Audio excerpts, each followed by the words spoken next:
दारुल देवबंद का और तुर्की का इतना गहरा रिश्ता है, इतना गहरा ताल्लुक है कि दारुल उलूम देवबंद ने खिलाफत उस्मानिया की वजह से दारुल देवबंद में छुट्टी पढ़ाई गई थी।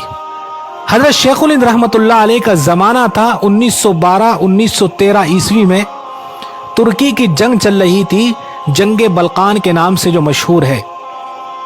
1913 ईस्वी में तुर्क फौज को हजीमत का हार का सामना करना पड़ा और तुर्क फौज जख्मी पड़ी थी मैदान में, और तुर्की की माली हालत, माली कैफियत बिल्कुल बद से बदतर हो चुकी थी। उस वक्त दारुल उलूम देवबंद में तुर्की की वजह से छुट्टी पढ़ाई गई और शेखुल हिंद रहमतुल्लाह अलैह ने अपने तमाम असातिज़ा की सैलरी और अपनी सैलरी और दारुल देवबंद के तलबा को जो इनाम तकसीम होता था उसकी रकम, और दारुल देवबंद के तलबा की जो खुराकें थी उसकी रकम, और दारुल देवबंद के तलबा को अतराफ में भेजकर जो चंदा किया उसको इकट्ठा करने के बाद उसकी रकम करीबन उस वक्त 1.5 लाख बनती थी, आज 1.5 करोड़ से भी ज्यादा बैठती है। यह रकम तुर्की को भेजी गई और तुर्की की माली इमदाद की गई अंजुमन हिलाल के जरिए।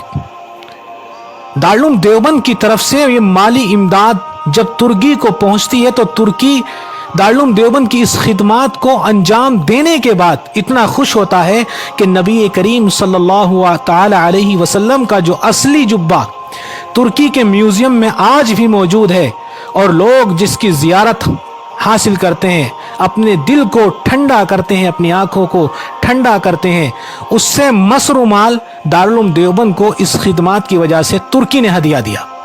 और दारुल देवबंद ने सिर्फ तुर्की की माली इमदाद ही नहीं की, बल्कि दारुल उलूम देवबंद ने डॉक्टरों की एक टीम भेजी।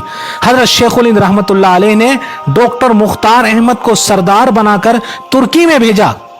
जो जंगे बल्कान में तुर्की अफवाज जख्मी पड़ी थी, जो मुजाहिदीन तुर्की में जख्मी पड़े हुए थे, उनका इलाज करने के लिए रकम के साथ और डॉक्टरों की टीम के साथ वहां भेजा गया। और सिर्फ इतना ही नहीं, तुर्की के लिए शेखुल हिंद रहमतुल्लाह अलैह खिलाफत उस्मानिया के लिए सुल्तान मोहम्मद पंजुम गालिबन उस वक्त मौजूद थे। तुर्की के लिए दारुल उलूम देवबंद के तमाम असातिज़ा और बिलखुसूस शेखुल हिंद रहमतुल्लाह अलैह के बारे में आता है, रातों को उठकर तहज्जुद में रो रो कर अल्लाह तबारक व तआला से दुआएं किया करते थे। हज़रत शेखुल हिंद रहमतुल्लाह अलैह के बारे में आता है कि शेखुल हिंद रहमतुल्लाह अलैह को जब कोई ये खबर देता कि तुर्की फौज को जख्मी किया जा रहा है जंगे बल्कान में, तो शेखुल हिंद रहमतुल्लाह अलैह की आंखों से आंसू छलक छलक कर जमीन पर गिरा करते थे, उनके चेहरे पर नालियां बन जाया करती थी। शेखुल हिंद रहमतुल्लाह अलैह का और दारुल देवबंद का ताल्लुक तुर्की से तो बहुत पुराना ताल्लुक है। इस ताल्लुक को आप नहीं जानते तो इसमें आपका कसूर है, आपको तारीख पढ़नी चाहिए। दारुल देवबंद ने जो रेशमी रुमाल की तहरीक चलाई थी, दारुल देवबंद के सरखेल हजरत शेखुल हिंद रहमतुल्लाह अलैह, हजरत मौलाना उबैदुल्लाह सिंधी रहमतुल्लाह अलैह, इन्होंने जो रेशमी रुमाल की तहरीक चलाई थी वो भी खिलाफत उस्मानिया से जॉइंट थी।